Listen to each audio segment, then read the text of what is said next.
Eu sou o professor Rodrigo Belmonte, nós estamos no lacconcursos.com.br e a gente vai conversar agora sobre territórios, exatamente, aula número 12 de Direito Constitucional, territórios previstos na Constituição da República. Aula tranquila, aula light, porém com algumas informações importantes. No artigo 33 da Constituição Federal, a gente conhece informações sobre as características e conceitos de territórios. Vamos lá?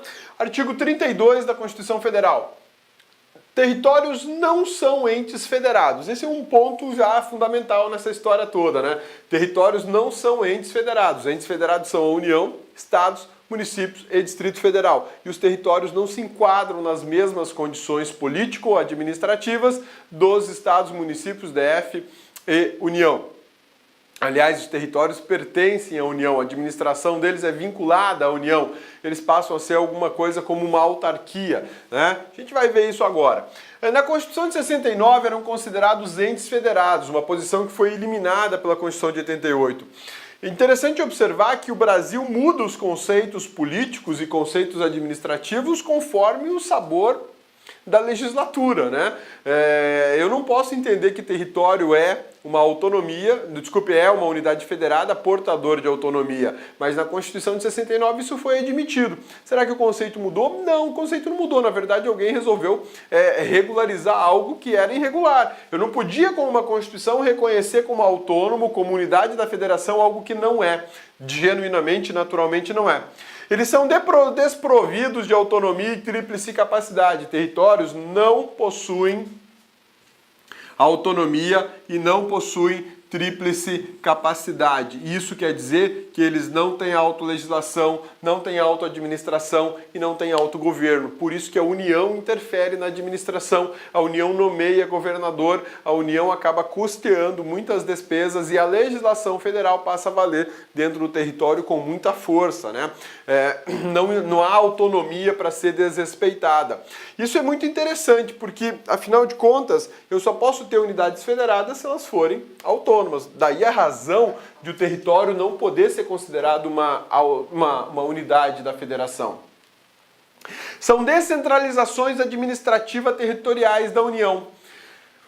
Quando a gente tem no Decreto 200 de 67 a criação da administração descentralizada, a gente passa justamente pela ideia de descentralização de serviços. Né? Eu passo um serviço para a administração indireta, eu passo um serviço para o município, eu passo um serviço até para o particular, um serviço público. Isso é a descentralização da União. Acontece que aqui eu tenho uma descentralização territorial. É um território, é um espaço de terras que fica vinculado à administração da União, mas ele não é necessariamente a União, né? É uma extensão da União. É algo estranho, é algo bizarro, né?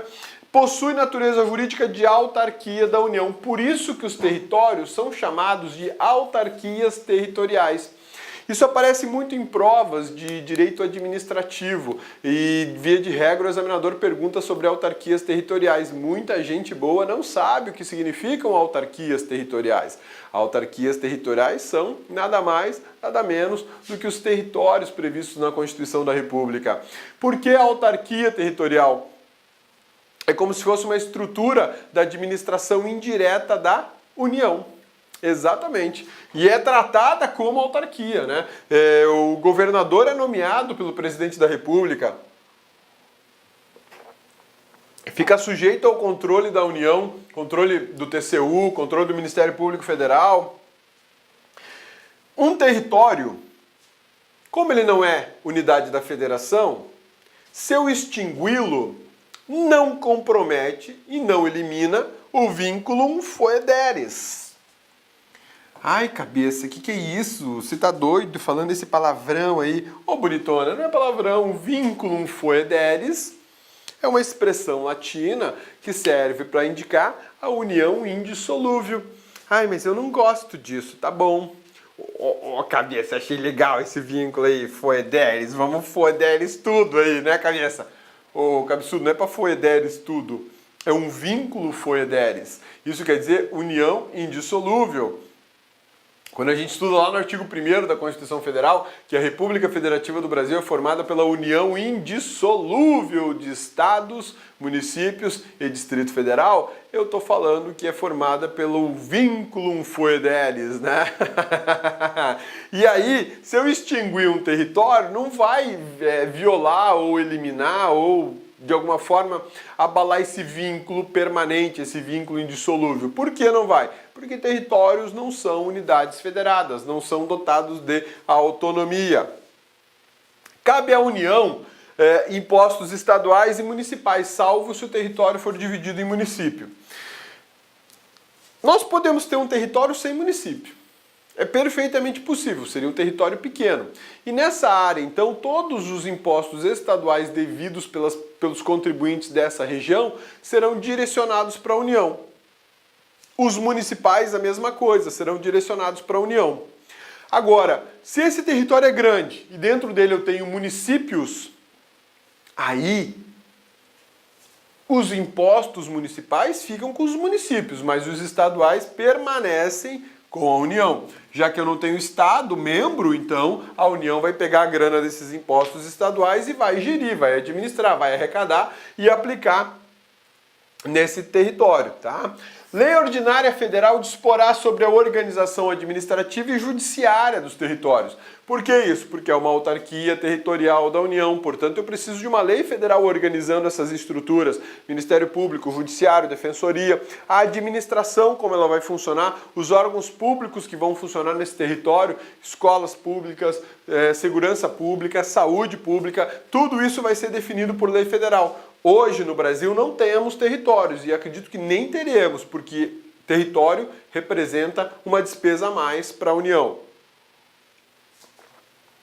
Territórios poderão ser divididos em municípios. Poderão, não quer dizer que eles serão, né? Um território muito pequeno, é bem possível que ele não tenha município. Os municípios em territórios possuem autonomia. Perceba que a seguinte situação. Nós temos um território que é uma área. É uma área de terras. Esse território não possui autonomia. Não possui autonomia. Acontece que se o território possuir municípios,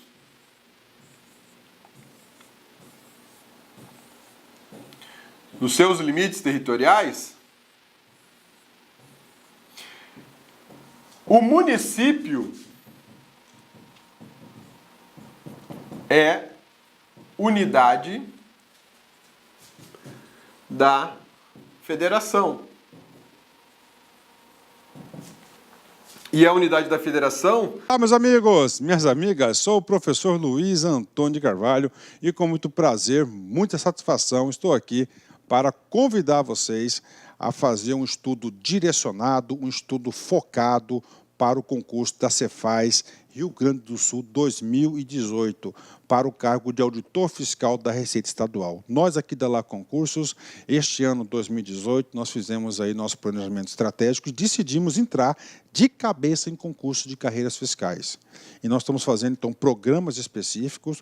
Nossa equipe de professores é top de linha, vocês viram a qualidade dessa aula demonstrativa aqui da Lá Concursos. Eu tenho certeza que estudando com planejamento, antecedência e foco, você vai ficar muito competitivo. Este curso nosso, pré-edital, da Secretaria de Fazenda do Rio Grande do Sul, nós temos um prazo de acesso um pouco mais longo, 6 meses. Durante esses 6 meses, é um curso pré-edital, você vai ter direito a todas as atualizações dentro do período de acesso. E vamos supor, você se matriculou hoje, semana que vem o edital foi publicado e está precisando de algum complemento no seu curso. Você pode ficar tranquilo, porque nós aqui da Lá Concursos, quase 10 anos no mercado, quase 10 anos no ar, nós vamos atualizar a custo zero, mas dentro do prazo de acesso. Professor, quanto custa tudo isso? Gente, apenas 10 parcelas de R$60. Você pode ter certeza absoluta que é o melhor custo-benefício do mercado Cefaz Rio Grande do Sul, aqui na Lá Concurso. Falando em Cefaz, nós temos um programa específico para carreiras fiscais coordenados pelo nosso grande mestre, professor André Fantoni. Nós já temos no site disponível, olha só, Cefaz Goiás, Cefaz DF, Cefaz Bahia, Cefaz Rio Grande do Sul e Cefaz Santa Catarina. 5 programas específicos aqui na Lá Concurso. Peço para vocês, mais um pedido, que se inscreva no nosso canal no YouTube e se inscreva também, faça ser nosso seguidor no Instagram. Você sabe por quê? Todas as segundas-feiras, às 19h30, horário de Brasília, nós temos uma live que a gente fala sobre o concurso de carreiras fiscais no Brasil todo. É uma aula, uma correção de uma prova, uma entrevista, alguma coisa nesse sentido. Todas as segundas-feiras nós temos esse canal de comunicação com os nossos queridos alunos do Brasil todo. Bacana, meus amigos? Um forte abraço e espero vocês. Fui, tchau. Clique like.